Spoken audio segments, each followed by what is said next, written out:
Hello, good evening. Magluluto tayo ng nilagang baboy.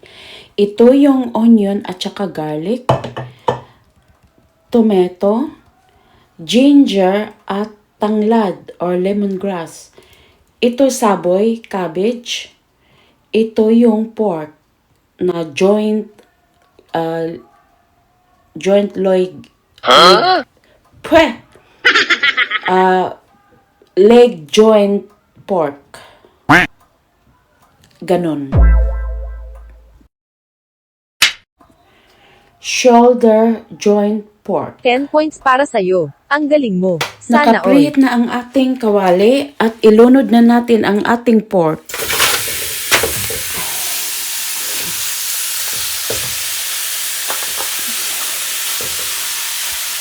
Takpan natin siya.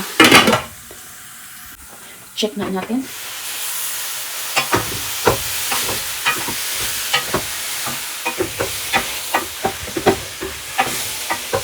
Ang bango. Amoy pa lang, ulam na. Parang nag-ihay na siya. Takpan natin ulit.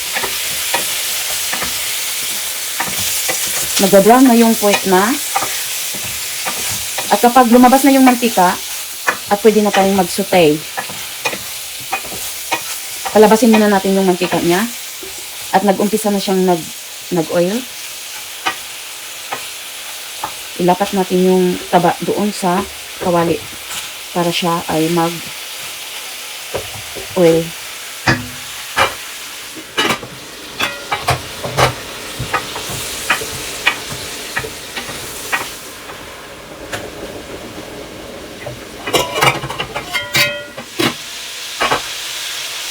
Ngayon, nag-inay na siya. Nag-start na siyang lumabas yung mantika niya. Ngayon, hindi na natin siya takpan para hindi siya mag-steam sa loob. Para yung hindi siya magtubig.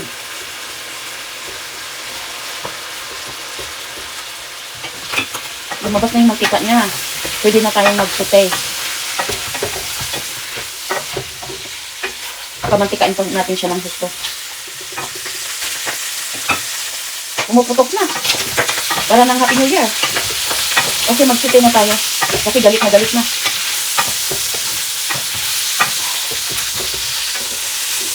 Kasi nagmantika na siya. Asad na natin siya. Itabi lang natin siya. Ganun. Okay, mag-saute na tayo. Garlic at saka onion. Ay!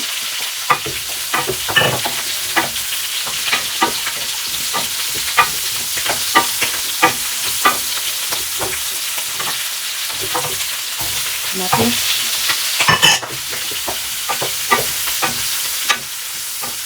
Okay lang na hindi maluluto na sa tayo. Lemongrass at ginger.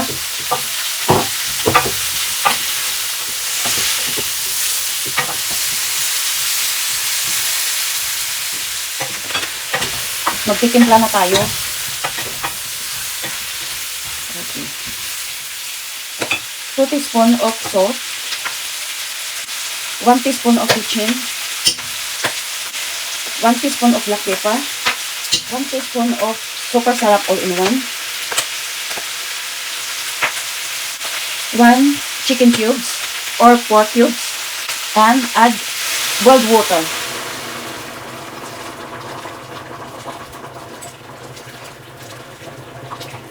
One liter of boiled water.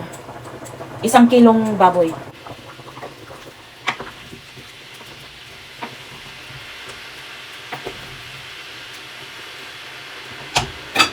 Pakuluin natin siya ng 25 to 30 minutes sa low heat. Ilagay natin siya sa low heat para madali siyang maluto.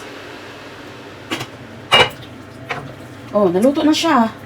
Ngayon, i-high heat ko na para kumulo siya. At para maglagay na tayo ng saboy, cabbage. Tingnan nyo, oh, naluto na siya. Ang bango! Alam mo, grabing tanglad, no? At saka ginger combination. Ang bango talaga. Tikman nga natin yung sabaw. Ay, maingay. Ay, Tikman natin yung sabaw. Ay, grabe. Ang sarap. Ito yung, gusto ko yung ganitong kulay na sabaw. Nagbra-brown siya. Okay, tikman. Takpan natin siya. At balikan natin in 1 minute. Okay? After 1 minute, ganito na. Kumukulo na siya. So, we are going to add saboy. Saboy, we call it here in UK saboy. Masarap to. Tinanggal ko lang yung buko-buko. Yung ganito ba? Tinanggal ko. Kasi matigas.